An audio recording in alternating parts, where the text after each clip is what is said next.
Doctor, ம். இந்த பழங்கள்லாம் சாப்பிட்டா ஹெல்த்தியாக இருப்பீங்க, குழந்தைங்கள்லேருந்து பெரியவங்க வரைக்கும். அப்படின்னா நீங்கள் எந்தெந்த பழங்கள்லாம் பரிந்துரைப்பீங்க டாக்டர்?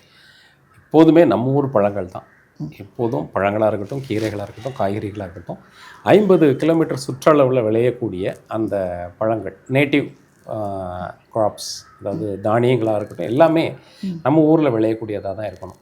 அந்த விதத்தில் முதல்ல வாழைப்பழம் தான். அதில் எந்த ஒரு சந்தேகமும் கிடையாது. நம்ம ஊரில் விளையக்கூடிய எல்லா விதமான வாழைப்பழங்கள், பொதுவாக அந்த பூவம்பழம்னு சொல்லுவாங்க, அதை மட்டும் தவிர்த்துடணும். அதே மாதிரி பச்சை பழம், மோரிஸ் பழம்னு சொல்லுவாங்க, அந்த 2 வாழைப்பழத்தை தவிர்த்துட்டு மற்ற எல்லா பழங்களையும் நம்ம நிறைய எடுத்துக்கலாம். அப்புறம் பப்பாளி, அன்னாசி, மாதுளை, அதுக்கப்புறமா ஆரஞ்சு பழம், நம்ம சாத்துக்குடி ஆரஞ்சுன்னு சொல்லக்கூடிய பழங்கள், சப்போட்டா பழம், நெல்லிக்கனி, அது கனி தான், அந்த நெல்லிக்கனி, அந்த மாதிரியான அந்த கனி வகைகளை நம்ம எடுத்துட்டோம்னா முழுக்க இதை பயன்படுத்தலாம். நிச்சயமாக இந்த பழங்கள் பயன்படுத்தும் போது பார்த்திங்கன்னா உணவோடு சேர்த்து சாப்பிடக்கூடாது. அது ரொம்ப முக்கியமாக நம்ம தெரிஞ்சுக்கணும். எல்லாமே ஒரு விருந்தினர் எடுத்துட்டிங்கன்னா சாப்பிட்டு முடித்தோடனே பழம், ஒரு வாழைப்பழம் சாப்பிட்றது அப்படிங்கிறது ஒரு வழக்கமாக இருக்குது. இது எப்படி வந்ததுன்னு எனக்கு தெரியல. அதை முழுமையாக நம்ம தவிர்க்கணும்.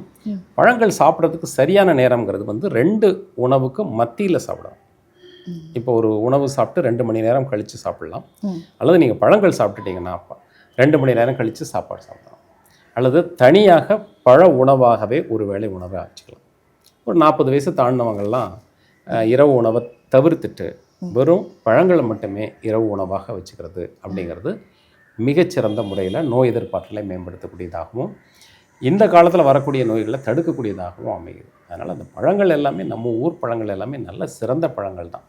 அதில் எந்த இதுவுமே கிடையாது. இன்னும் சொல்லப்போனால் நம்ம காய்கறிகளில் சேர்ந்துச்சு, தக்காளி பழம்லாம், காஞ்ச திராட்சை, இது எல்லாமே நம்ம மிகச்சிறந்த பழங்களாக தான் நம்ம பார்க்கணும்.